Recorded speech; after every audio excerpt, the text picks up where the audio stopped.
Assalamualaikum warahmatullahi wabarakatuh. Selamat pagi sahabat tani. Semoga pagi ini kita semua masih diberikan kesehatan oleh Tuhan Yang Maha Esa. Amin, amin ya robbal alamin.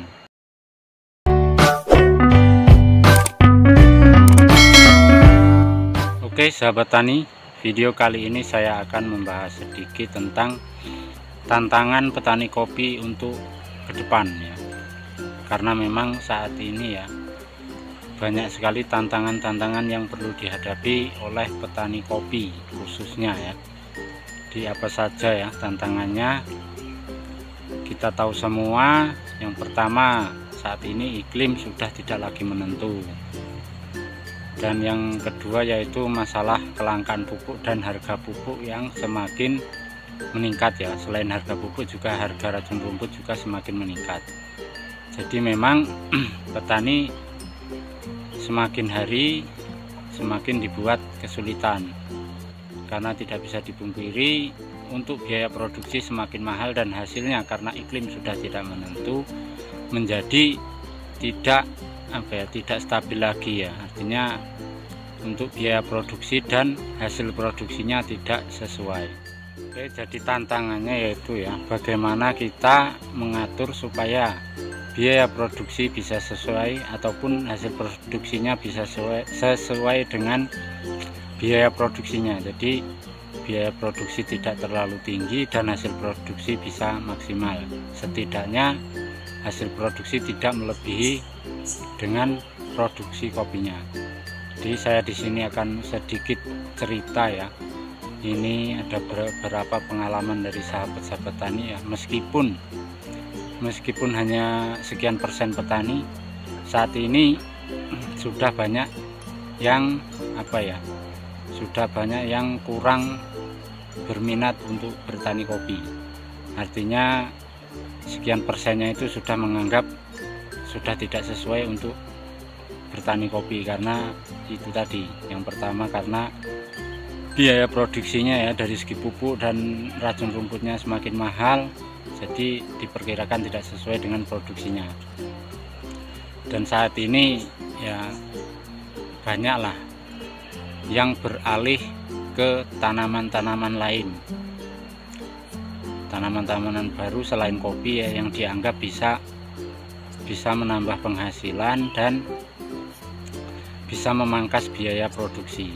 Karena selain perawatannya dikatakan mudah, tidak serumit kopi, dan hasilnya pun bisa maksimal. Apakah salah melakukan hal seperti itu? Ya, bagi saya, khususnya saya pribadi, sebenarnya tidak ada masalah, karena kita mencari solusi untuk tambahan penghasilan. Namun ada sayangnya ketika kita meninggalkan hasil pokok kita ya, karena kita sudah bertahun-tahun dari kecil pun sebelum kita bertani, orang tua kita sudah bertani kopi. Jadi di lingkungan kita memang mayoritas petani kopi. Jadi sangat sayang kalau kopi ini dikesampingkan, artinya tidak lagi dirawat secara maksimal dan kita tergiur dengan hasil-hasil lain ya, yang belum tentu nanti hasilnya juga seperti apa yang kita angankan saat ini. Karena apa? Kalau kita hanya memiliki satu lahan saja ya, misalkan hanya satu lahan kita sudah khusus kopi, terus kita tergiur dengan adanya tanaman-tanaman baru yang diangan-angankan akan menghasilkan yang lebih dari kopi, lalu kita tanam di lahan tersebut. Apakah nanti benar-benar bisa maksimal? Itu pertanyaannya. Jadi semua hal itu memang perlu diperhitungkan. Boleh kita mencari alternatif lain untuk menambah penghasilan, tapi kita tahu juga ya, kopi ini jadikanlah tetap jadikanlah hasil satu-satunya yang pokok. Artinya ketika kita mau menanam tanaman lain seperti tumpang sari ya perlu dipikirkan lagi. Karena sangat disayangkan ya ketika kita hanya mempunyai satu lahan saja, lalu tanaman itu dicampur-campur dengan tanaman yang lain, itu saya rasa tidak akan bisa maksimal, karena perawatannya juga itu bisa dikatakan double. Tidak mungkin ketika kita mempunyai tanaman baru ya, terus kita akan tinggalkan kopinya. Artinya tetap kopinya dirawat, tanaman barunya dirawat, itu sudah kalau dihitung-hitung sudah memerlukan biaya yang double. Kalau kita hanya mengandalkan satu saja ya, ketika tumpang sarinya dianggap atau diangan-angankan akan lebih menghasilkan daripada kopinya, terus kopinya tidak terawat, apakah benar nantinya akan seperti itu? Kalau nanti meleset perhitungan kita tentang tanaman baru, sudah kopinya tidak dirawat ya, tidak terawat, artinya kita kalah dengan tanaman baru itu tadi. Ketika nanti kita akan kembali ke kopi, bagaimana nasib kopi itu? Jadi sekedar saran untuk sahabat-sahabat tani yang mungkin mempunyai pemikiran seperti itu, sebenarnya bukan bukan salah, artinya hanya kurang tepat. Kecuali kita memiliki lahan yang lebih dari satu lahan, 2 lahan ataupun 3 lahan, itu masih bisa. Jadi artinya kalau kita mempunyai lahan lebih dari 1, kita berani mengalahkan salah satunya. Kalau kita mau menanam tanaman baru yang dianggap atau diangan-angankan akan menghasilkan yang lebih dari kopi, itu jangan tanggung-tanggung. Jadi kita bongkar total, kita rubah, kita buat tanaman baru. Jadi kita bisa tahu juga nanti hasilnya, karena kita khusus untuk tanaman itu ya. Jadi tidak dicampur dengan kopi. Terus untuk biaya produksinya ya, khusus pemupukan dan itu khusus untuk tanaman itu, tidak double. Kalaupun nanti ada kegagalan di kemudian hari ya, kita masih punya tanaman kopi yang maksimal, karena kita mempunyai lahan tidak hanya satu bidang. Tapi sekali lagi, kalau hanya memiliki lahan satu bidang, terus kita campur-campur tanaman itu, yang diangan-angankan nanti akan berproduksi lebih baik daripada kopi, tapi hasilnya nanti misalnya kurang maksimal, itu semuanya pasti akan berantakan. Kopinya sudah tidak terawat dan tanaman barunya pun nanti ya belum tentu, karena sudah banyak sekali pengalaman sebelumnya, seperti contohnya pisang dan lain-lain, sudah banyak lah. Itu ketika memang ada harga-harga yang mahal ataupun apa, itu banyak sekali petani yang tergiur dan meninggalkan hasil pokoknya atau hasil utamanya, yaitu kopi. Oke sahabat tani ya, jadi perlu dipikirkan kembali. Kita tidak hanya berangan-angan ya, ataupun ketika tidak hanya melihat hasilnya. Ketika kita belajar kepada seseorang yang kita hanya tahu hasilnya, tidak tahu prosesnya, itu jangan artinya jangan mudah sekali tergiur dengan hasil. Kita perlu berhitungkan tentang perawatan dan dampak ke depannya. Karena ya setiap daerah itu mempunyai ciri khas masing-masing ya.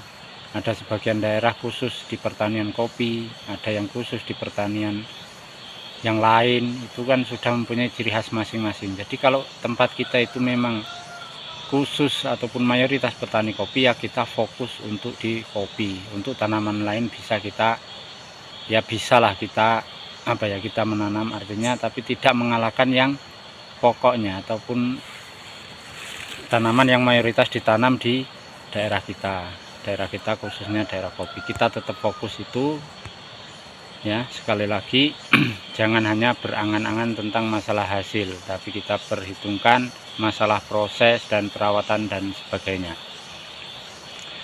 ya. Ini saya akan sedikit mencuplik dari kata-kata sahabat tani yang menurut saya beliau ini sangat inspiratif sekali, karena saat ini ya sudah beberapa tahun ini beliau sangat fokus untuk di pertanian kopi, karena sebelumnya beliau sudah mempunyai pengalaman ya, banyak sekali pengalaman yang beliau lakukan ya. Sebelum fokus di kopi, beliau sudah menanam jenis lain ya, baik itu lada ataupun cengkeh dan sebagainya. Dan itu saja bukan hanya sekedar menanam ya. Mungkin sahabat tani bertanya hanya sekedar menanam dan bagaimana, tapi beliau ini sudah benar-benar maksimal secara perawatan, baik secara modal ataupun cara perawatannya sudah maksimal. Dan hasilnya apa? Hasilnya tetap beliau ini menemukan kesuksesannya ya. Kesuksesannya tetap di perkopian. Jadi untuk tanaman-tanaman yang dianggap itu akan menghasilkan yang lebih itu tadi, akhirnya ditinggal. Karena beliau sudah mengeluarkan modal banyak, perawatan sudah maksimal, itu tidak berhasil, dan hanya kopi yang membuatnya bisa sukses.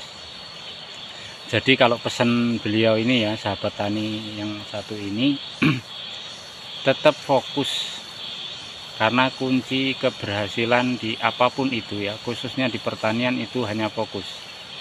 Kalau kita tidak fokus, tidak mungkin akan berhasil. Ya, sebelumnya mohon maaf kalau saya hanya bicara, tapi saya mengambil pengalaman dari sahabat tani yang satu ini ya, sangat inspiratif sekali. Karena beliau saat ini hanya fokus. Dan bagaimana untuk mengatasi ataupun tantangan ke depan di pertanian kopi kita ketika harga pupuk mahal dan iklim yang tidak menentu, ya kita sebagai petani harus bisa belajar dari tanaman itu sendiri ya, terutama untuk pupuk. Sebagai petani khususnya di desa, di pegunungan ini, sebenarnya bahan-bahan pupuk itu sangat melimpah. Memang tidak mudah untuk kita melakukan ataupun merubah pola pikir kita agar mengurangi biaya produksi karena pupuk mahal. Kita bisa membuat sendiri, karena ya kalau di desa itu dari kotoran hewan ya, kohe itu banyak, dari sersah-sersah apapun itulah, tepung pisang dan lain sebagainya itu masih melimpah. Jadi kalau kita mau berusaha untuk membuat pupuk sendiri ya, setidaknya kita bisa mengurangi biaya produksi ya, khususnya di pupuk. Karena apa? Sebenarnya bukan apa-apa sahabat tani. Kalau menurut saya memang tergantung pola pikir kita atau mindset kita ya. Karena kita sudah terbiasa atau sudah terhipnotis dengan pupuk-pupuk kimia, ya akhirnya kita dibuat ketergantungan. Ketika harga pupuk mahal dan pupuk langka, kita sudah merasa seperti tidak ada harapan lagi untuk pertanian kita.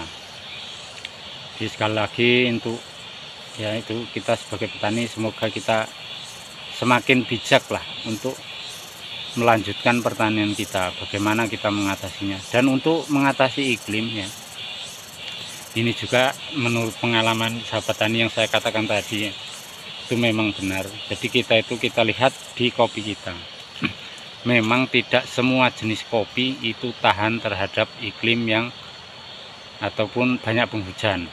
Tapi ada juga jenis kopi yang memang tahan terhadap iklim penghujan. Jadi bagaimana solusinya? Yaitu tadi, kita tidak hanya mengandalkan satu jenis sambungan saja. Kalau kita hanya mengandalkan satu jenis kopi sambungan, ya misalkan Tuku Sari.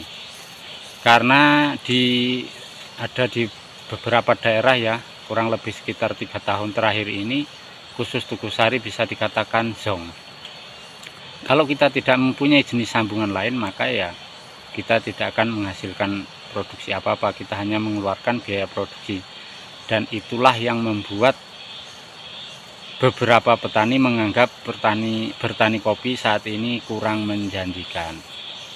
Ya, jadi untuk mengatasi itu sekali lagi kita bisa cari alternatif, itu mencari jenis-jenis kopi yang tahan terhadap iklim penghujan khususnya ya.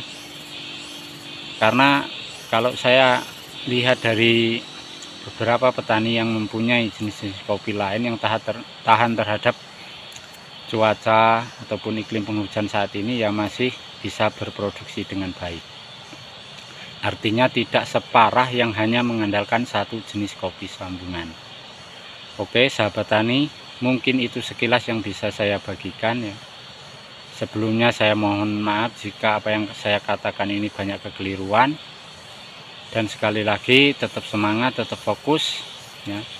Kita tetap fokuskan untuk di pertanian kopi kita. Adapun untuk tanaman-tanaman lain, jika kita memiliki lahan yang lebih dari satu bidang, itu bolehlah. Kalau kita mau uji coba ataupun berspekulasi, kita bongkar total.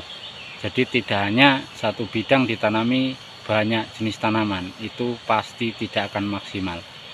Sekali lagi, kita jangan hanya tergiur dengan masalah hasil, tapi kita perlu perhitungkan tentang perawatan dan lain sebagainya. Oke, tetap semangat, jangan lupa untuk selalu bersyukur. Assalamualaikum warahmatullahi wabarakatuh.